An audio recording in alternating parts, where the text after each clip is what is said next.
I want to get more into South Florida issues, but let's talk about the Democratic Party. So, I mean, if the Democratic Party put aside morality, put aside ethics, or what is right for the American people, the Democratic Party, in terms of political strategy, right?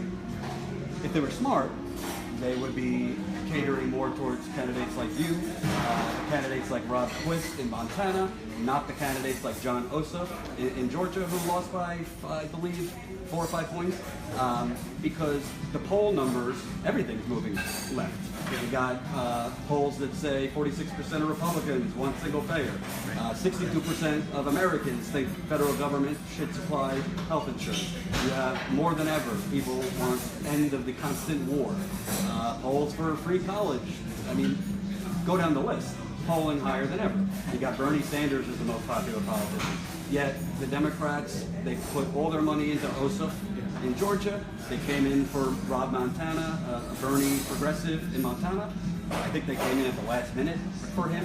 The DNC, that is. You have them putting forth this better deal proposal, which to me has some good words, but really it's more of the same. Their better deal never even mentioned labor unions. That's what I was saying. Never mentioned labor unions. So you're still gonna, if you're challenging Debbie Wasserman Schultz, I don't understand it, but she's still very. Nancy Pelosi just came down to do a fundraiser with her. She's still, instead of going to the back of the bench, they still have her in the in crowd. Yeah. You're going to be going up against the Democratic Party. How do you do it differently this time? Well, you're absolutely right.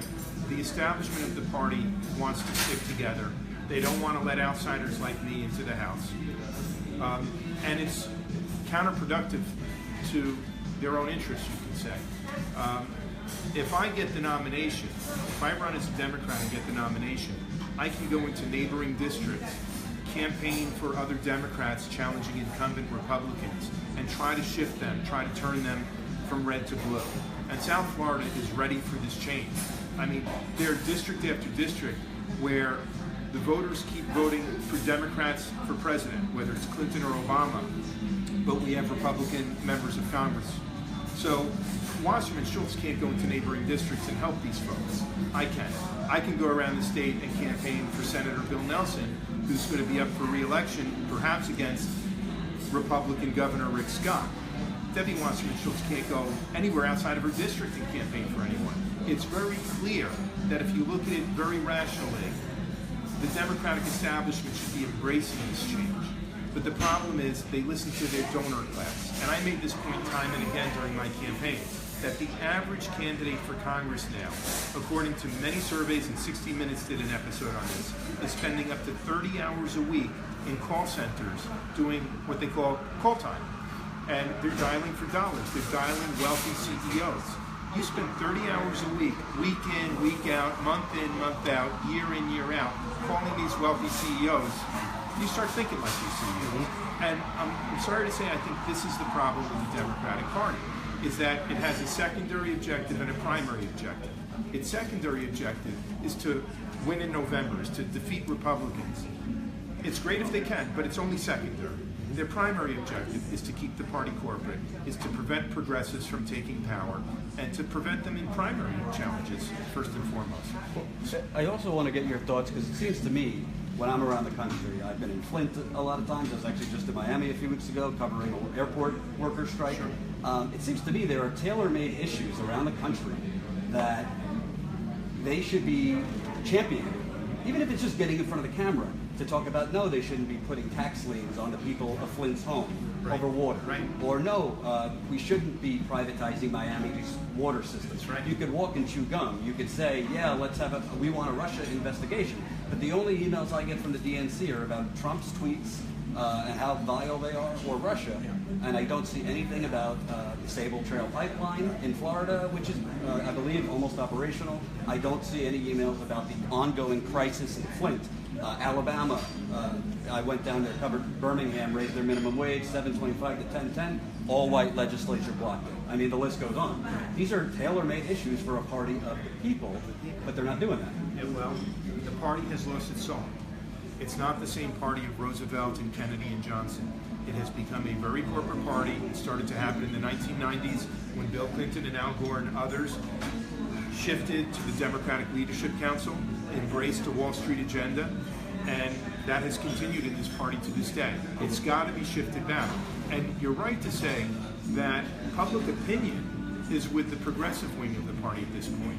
And why is that? It's not because public opinion has been studiously, studying the issues. It's because in 2008, we had the biggest financial collapse since 1929, the biggest depression, really, since the Great Depression. And while President Obama was able to stop the depression from continuing, there wasn't enough done to help the middle class and the poor in this country. So you have an official unemployment rate, which is largely fiction. I don't know anyone who, on Main Street would say that this is a strong economy. No, the unemployment rate is low because people are working 3 part-time jobs. They want full-time jobs and can't find them. We don't count them as unemployed. Because people are discouraged workers, they're not counted as unemployed. People drop out of the labor force, they're not counted as unemployed.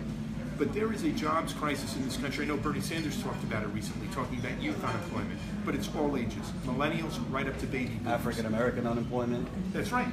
Absolutely. It's sky-high African-American unemployment, especially African-American youth. Now, it's not just hidden unemployment, it's hidden long-term unemployment. This has been going on for 8 years now.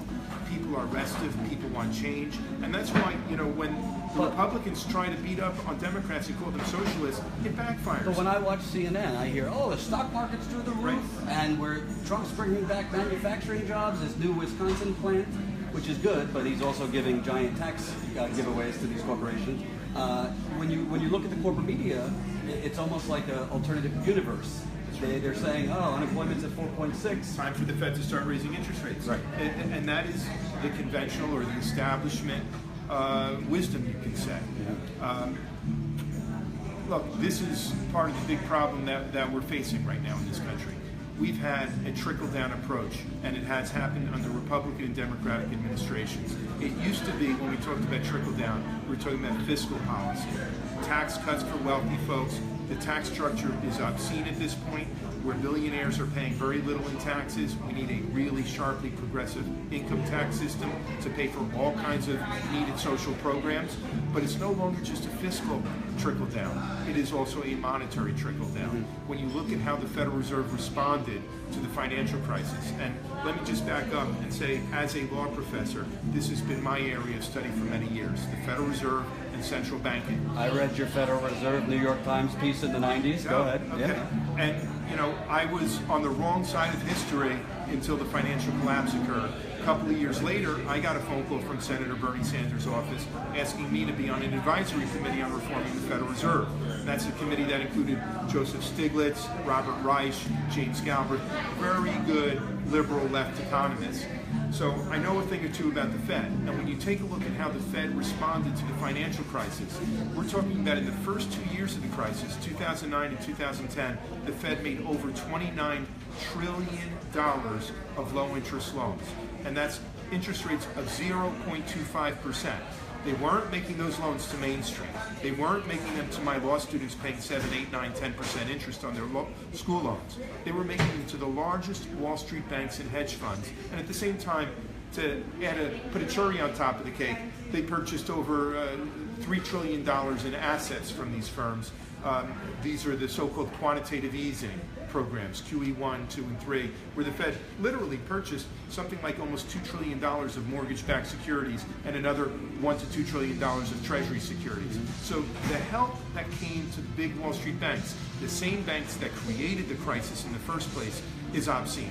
There was no criminal prosecutions. It was a completely trickle-down approach. So when you throw trillions of dollars at these Wall Street banks, we shouldn't be surprised that the stock market's booming, that real estate prices in central cities like Manhattan, where I am, in Miami, San Francisco, Boston, you name it, are so high that it used to be that janitors couldn't afford to live in the city. They'd have 2-hour commutes. Now you're getting to the point where even stockbrokers can't afford to, and lawyers can't afford to live in the city and raise families. They have to have 2-hour commutes. Now, I'm going to keep it real. I don't need to hide it. I would much rather him win than Debbie Wasserman Schultz. But I am suspect that you can win in that district. We've had conversations off camera about this. Just because it's usually a low voter turnout district, when I actually covered people canvassing for you. So I would go out and canvass with people covering it. Most of the people didn't even know there was a congressional. So there's the low voter turnout, low voter awareness of elections. Like you said, they bury it at the end of August. I think that there's a lot of, no disrespect to senior citizens, but a lot of senior citizens that are kind of just party line voters and know Debbie and might not care that much about the minutia of who she takes money from. And this time you won't have the Bernie surge because this is next year as opposed to a presidential election. So if people are watching Tim Canova round 2 against her, what specifically do you feel you could do differently? Not, every candidate makes some mistakes. What can you do differently? I believe, correct me if I'm wrong, you lost by 12. 12 percentage points to say, and so it was a shift of about 3,000 or so votes from her column to my column, and we would have won. Now, 2 things. One is, last time I got into the race pretty late. I didn't announce until January for an August primary. Oh. Okay? So less than 8 months as a candidate. And as I mentioned, based on a poll that we started 3 months before the election, we were looking at a landslide defeat. So it was really the final 2-3 weeks where it did start getting a lot of attention. And we had the resources to get our name out from everything from field organizers and deputy field organizers knocking on doors, as many as 10,000 a week in the heat of the summer, to billboards and lawn signs. So at the end, we started really catching up. This time, I'm in the race early. I announced in mid-June, so more than a year ahead of time. And when you're looking at your message, obviously you haven't changed in 6 months, so you're running on the same policies, but are you looking, because to me, I'm not a political strategist, but to me an interesting argument in areas that are heavily senior citizen is, what about your grandkids? Yes. And looking at her policies and her votes, climate change being one of them. I mean, Debbie Wasserman Schultz, Bill Nelson, take a whole lot of money from natural gas companies. Conspicuously, they don't say anything about the Sable Trail pipeline. What's your argument? Because I think to win, you have to peel off some of her voters. Yeah, absolutely. You know, down the home stretch last summer, we were going to a lot of these senior citizens communities. And when Wasserman Schultz goes and speaks, she has, you could say, prepared remarks and doesn't really take questions usually. And if she does, it's really just from very few people who she already knows who they are. They're going to be softball questions. I was going to these senior citizen centers and speaking for 20, 30 minutes and then having up to an hour of Q&As. So they really got to know me. And what I appealed to them on was American history, that a lot of what we're calling for right now is not new. It happened before. It was called the New Deal. You know, jobs programs, public works, tuition-free higher education. That's what my dad's generation got after World War II with the GI Bill of Rights. They got subsidized housing loans from the federal government. There was all kinds of infrastructure investment. We had an infrastructure bank. It was called the Reconstruction Finance Corporation.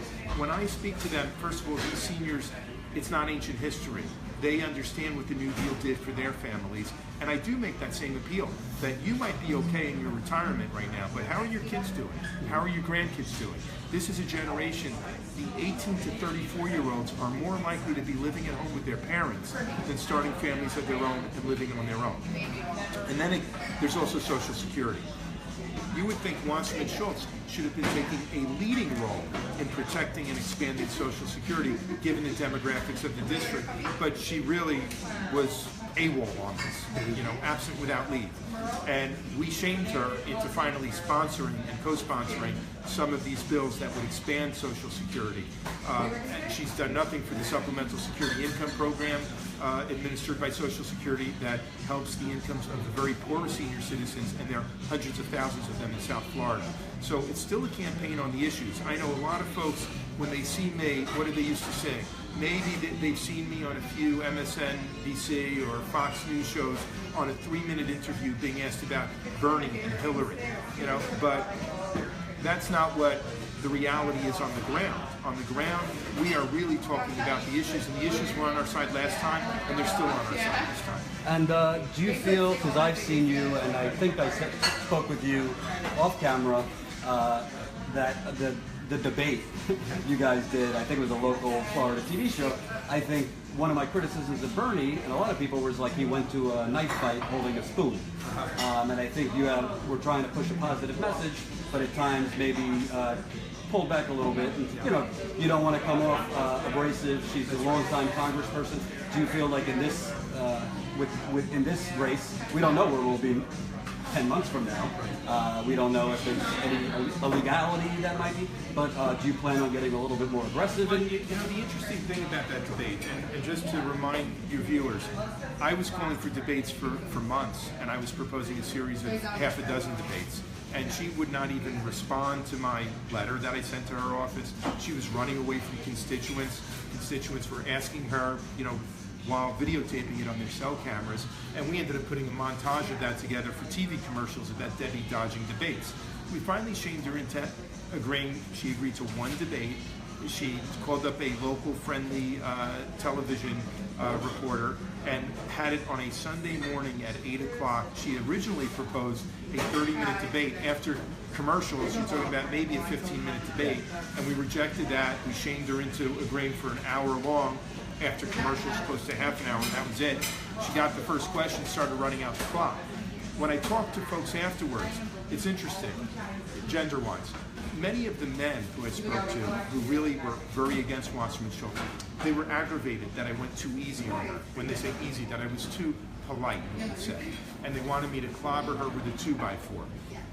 Those were folks who were probably going to vote for me anyway. There is a danger when you're debating an incumbent woman who's been there for a while. If you come across too strident, you know, it's the whole Bernie bro thing. You get dismissed as being disrespectful. So I tried to stay focused on the issue. If you look at the debate again, you see it's really the final few minutes of the debate that I took control of the terms of the debate and hammered her on the issues. And I think a lot of our audience would like to know. You might not want to talk about it, but what is your relationship now with Bernie Sanders? I believe a couple weeks ago your name was mentioned. I don't know if it was intentional or he just forgot. He's like, I don't know anything about Tim Canova. Right. I don't know if he was saying I don't know if Tim Canova's running or anything about Tim Canova running. He obviously knows who you are. He endorsed you. He didn't just endorse me. He appointed me to his Federal Reserve Advisory Committee in 2011. There was no audio tape or videotape of that statement, so I don't know what to make of it. You know, the last time I ran, I never picked up the phone and called him or his office. I never sought an endorsement. I didn't think it was realistic to expect an endorsement. He's running for president. How is he going to endorse somebody running against the head of the DNC? I still feel that way.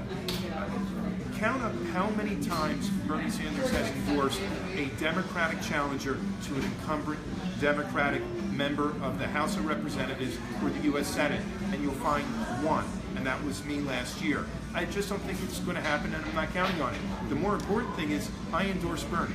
I support his agenda. I did the entire time. The moment he jumped into the race in 2015, I went online and made a contribution to him, like millions of other people. I jumped in the race because I was concerned about the way he was being marginalized by the head of the DNC and the realization that she is my congresswoman and not a very effective congresswoman, but a corporate-dominated one, all motivated me. I was very inspired by Bernie Sanders. I still am. And obviously, if the audience doesn't know, there's a lawsuit latched out of South Florida. Two lawyers sued the Democratic National Committee on behalf of Bernie Sanders voters, even people. Bernie Sanders donors and also DNC donors. They had a court date a few months ago. The judge actually did not dismiss it outright. I don't believe there's another court date scheduled. I could be wrong. And essentially, they are citing fraud.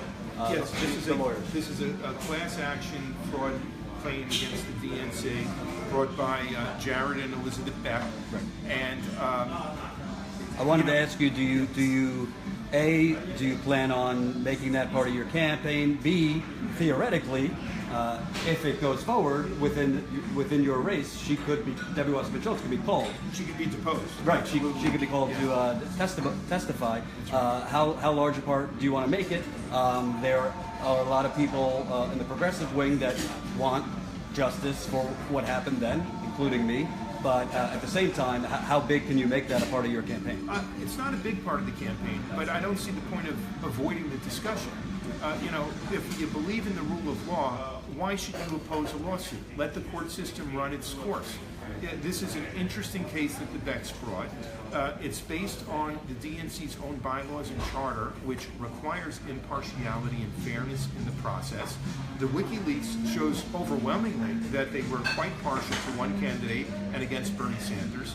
So they brought a lawsuit, and I'm interested to see how it goes. At that one hearing that you mentioned, the lawyers for Wasserman Schultz and the DNC made some startling statements. They first tried to claim they were not partial to one candidate, even though the evidence suggests otherwise. And then, in the alternative, their argument was even if we were partial, we're allowed to be. We can ignore our own bylaws, we can ignore our charter, and we can, I think he said, smoke cigars in a back room and choose our candidates that way. Now, I hope that's not the real position of the Democratic Party moving forward. And in terms of that, do you have any concerns? Because the lawyers have said that there's been intimidation, death threats at them. Obviously, we don't have any evidence of it's coming from her. But do you have concerns that Debbie Wasserman Schultz or other people associated with her are trying to intimidate in any way? There are some reports that just came out in the last 48 hours claiming that Mr. Awan, her IT specialist, was involved in distorting the voice of phone calls that were made. And this is one of the allegations that the Becks made, that they received at their law firm phone call, I think a series of phone calls asking about the case in which the voice had been disguised, but the caller ID had not been disguised, and they traced it back to Wasserman Schultz's Aventura office. I have no idea what's true and what's not here. These are bizarre allegations, but with Wasserman Schultz, who knows what's possible, right? There's always some drama involved. I'm not planning on making the DNC fraud lawsuit a huge part of my campaign. I think most folks want to hear about the issues, the bread and butter issues. But by the same token, I can tell you, just as a candidate challenging the head of the DNC last time and a powerful incumbent, we get lots of phone calls that are threatening. We look over our shoulders. It's terrible that one has a feeling of intimidation, but this is a time that requires a lot of courage and a lot of leadership. Right. And folks have to be willing to speak the truth to power, and speak the truth to those without power.